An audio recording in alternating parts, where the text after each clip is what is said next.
नमस्कार साथियों, मेरे चैनल में आप सबों का स्वागत है।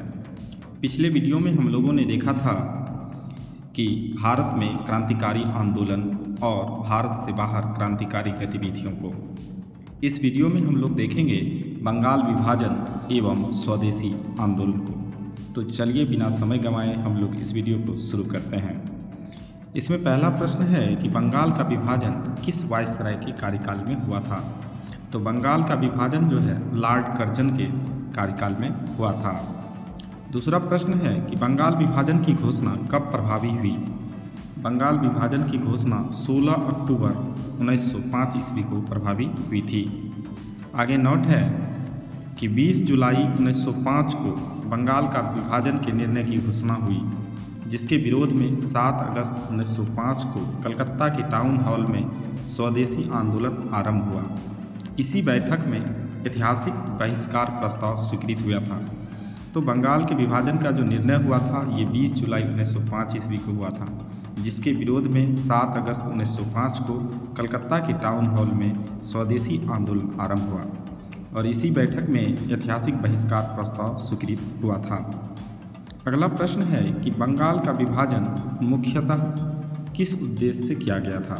तो बंगाल का जो विभाजन किया गया था इसका मुख्य उद्देश्य था बंगाली राष्ट्रवाद की भावना को दुर्बल करने के लिए। आगे हम लोग देखेंगे बंगाल विभाजन जो कि 1905 ईस्वी में हुआ था। जब बंगाल विभाजन हुआ था तो इसे 2 भागों में बांटा गया था। पहला पश्चिम बंगाल, दूसरा पूर्वी बंगाल।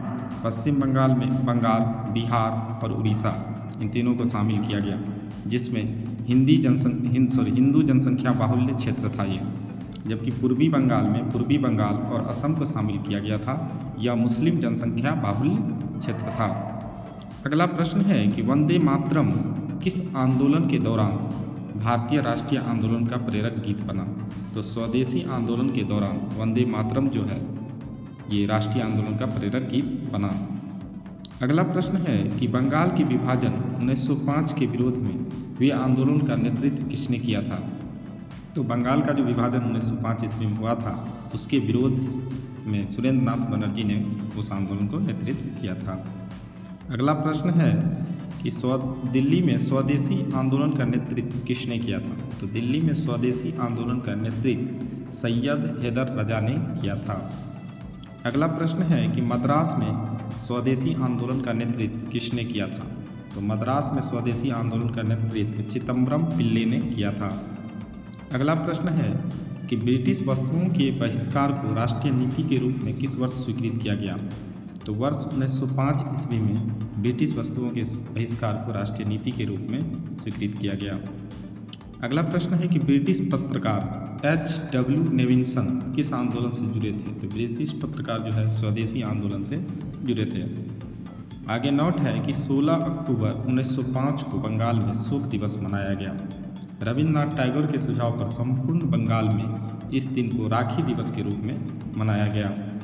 आगे नोट है कि वर्ष 1905 के स्वदेशी आंदोलन को कृषक तथा मुस्लिम वर्ग का विशेष समर्थन प्राप्त नहीं हुआ, अर्थात कृषक, किसान और मुस्लिम समुदाय के लोगों ने इस आंदोलन में अपना समर्थन नहीं दिया था।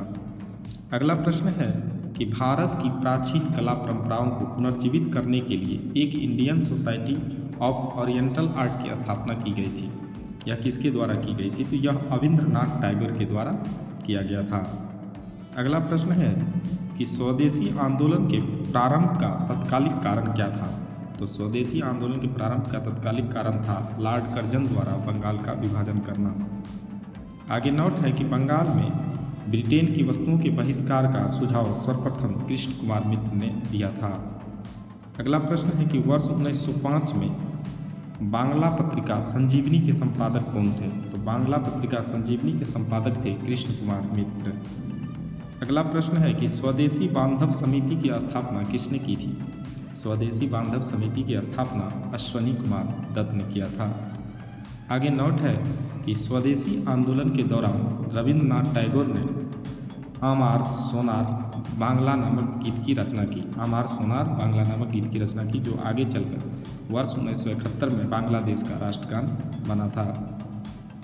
अगला प्रश्न है कि वर्ष 1905 में कांग्रेस के बनारस अधिवेशन में स्वदेशी आंदोलन का समर्थन किया गया। इस अधिवेशन की अध्यक्षता किसने की थी?